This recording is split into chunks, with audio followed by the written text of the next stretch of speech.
হ্যাঁ হ্যাঁ, এটা অনেক বড় পলিসি। আমরা পায়খানা গুয়ের ভিতরে, বিষ্টার ভিতরে লুকিয়েছিলাম। আমরা যেখানে প্রক্ষালন, যেখানে মানুষ তার বর্জ্য ত্যাগ করে, ওখানে গিয়ে লুকিয়েছিলাম। এই গল্প বলার পরে লাখো লাখো কোটি কোটি বাঙালি বিনা শর্তে কোনো চিন্তা ভাবনা ছাড়া সমবেত হবেন, সংঘবদ্ধ হবেন এবং আমাদেরকে স্লোগান দিয়া দিয়া আসিয়া দেশের মসনদে বসাইয়া দিবেন। খুব ভালো স্ট্র্যাটেজি, খুব ভালো কৌশল, আলহামদুলিল্লাহ। এরকম কৌশলের জন্য না আমরা বসেছিলাম। গোপাল ভারত এর থেকে পরিচিত এই কথা শুনে আমার দলের সাবেক মন্ত্রী মুক্তিযোদ্ধা টিপু মুন্সি সাহেব, তিনি জেলে আছেন না, হাই ডায়াবেটিক ক্যান্সার পেশেন্ট, উনি ওষুধ পাচ্ছেন না। তাহলে যদি ওবায়দুল কাদের সাহেব দলের সাধারণ সম্পাদক হিসেবে বলেন যে আমি চিন্তা করলাম আমি জেলে খাই গেলে আমার ওষুধ কে খাওয়াবে, এই জন্য আমি পালাই চলে আসলাম, এটা কি বলার কোনো ন্যারেটিভ হতে পারে? এখন বাথরুমে আমি 5 ঘন্টা লুকায় ছিলাম, আমার নেত্রীকে প্রাণের ঝুঁকি থাকার কারণে দেশ ছেড়ে দিল্লিতে আসা লাগে, কিন্তু উনি এত বেশি জনপ্রিয় যে ওই বৈষম্য বিরোধী আন্দোলনে ছিলেন, ওনার শুধু সেলফি তুলছেন এবং যেখানে কোনো গাড়ি চলছে না, ঘোড়া চলছে, সেখানে ওনার জন্য তারা ট্যাক্সি ডেকে ওনাকে নিয়ে পার করে দিচ্ছেন।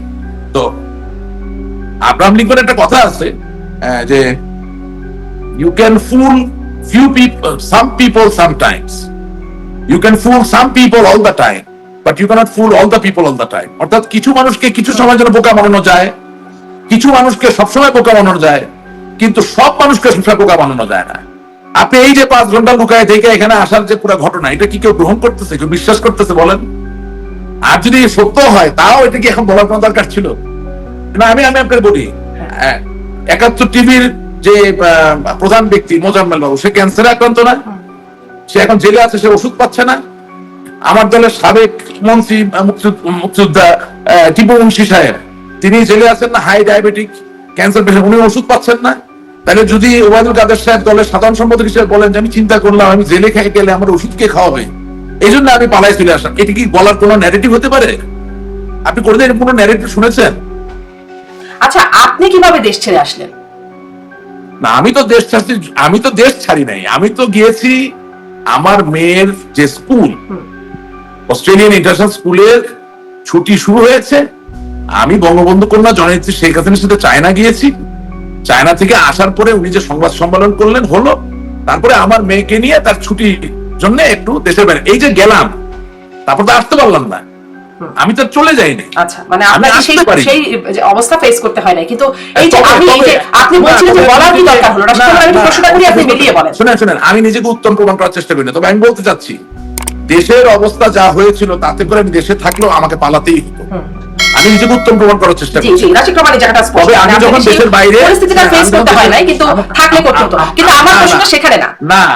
না, আমি যখন দেশের বাইরে থাকা অবস্থায় দুটো বাড়িতে আগুন ধরিয়ে দিয়েছি। এরপরে কোনো সুস্থ লোক তার পরিবার নিয়ে দেশে ফিরতে পারবে না, স্পষ্ট এখানে। কিন্তু আপনি কি মনে করেন, কেন ওবায়দুল কাদের এই 9-9.5 মাস পরে এসে বলছেন তার এই কাহিনী, তার অভিজ্ঞতা, কিভাবে বাথরুমে আটকা থাকলেন, কিভাবে তাকে দেশ ছেড়ে আসতে হলো, কেন সমর রেজাউল করিম তিনিও বলছেন কিভাবে পানির নিচে বা কি যে একটা করুণ অভিজ্ঞতার মধ্যে দিয়ে তাকে, বা ভয়াবহ অভিজ্ঞতার মধ্যে দিয়ে তাকে দেশ ছাড়তে হয়েছে, এখন এসে কেন বলছেন? মানে এতদিন ছিল না, এখন কেন বলছেন? এটা কি কোনো কারণ আছে? কেন বলতেছেন, কি কারণ আছে আমি বলতে পারি না, তবে এতে কি হচ্ছে সেটা বলতে পারি। কি হচ্ছে? খুব একটা দলের জন্য ভালো কিছু হচ্ছে না, এটুকু বলতে পারি। কেন বলছেন মনের, আমি তো অন্তর্যামী না, মনের কথা বলতে পারি না। না কোনো পলিসি কিনা, যেহেতু একসাথে সিনিয়র নেতারা বলছেন। হ্যাঁ, এটা অনেক বড় পলিসি। আমরা পায়খানা গুয়ের ভিতরে, বিষ্টার ভিতরে লুকিয়েছিলাম। আমরা যেখানে প্রক্ষালন, যেখানে মানুষ তার বর্জ্য ত্যাগ করে, ওখানে গিয়ে লুকিয়েছিলাম। এই গল্প বলার পরে লাখো লাখো কোটি কোটি বাঙালি বিনা শর্তে কোনো চিন্তা ভাবনা ছাড়া সমবেত হবেন, সংঘবদ্ধ হবেন এবং আমাদেরকে স্লোগান দিয়া দিয়া আসিয়া দেশের মসনদে বসাইয়া দিবেন। খুব ভালো স্ট্র্যাটেজি, খুব ভালো কৌশল, আলহামদুলিল্লাহ। এরকম কৌশলের জন্য না আমরা বসেছিলাম। গোপাল ভারত এর থেকে পরিচিত এই কথা শুনে, বুঝলেন না?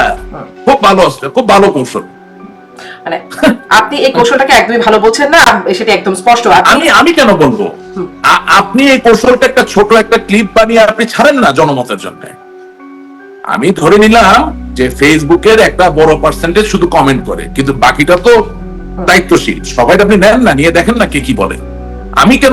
আমি তো যিনি ইন্টারভিউ প্রথম নিয়েছেন অমল সরকার না কি নাম, হ্যাঁ, আমি তাকে ডাইরেক্ট ফোন করে বলেছি যে আপনার টিআরপি আজকে অনেক হয়েছে, কিন্তু বাংলাদেশের আওয়ামী লীগের ক্ষতি হয়ে গেল।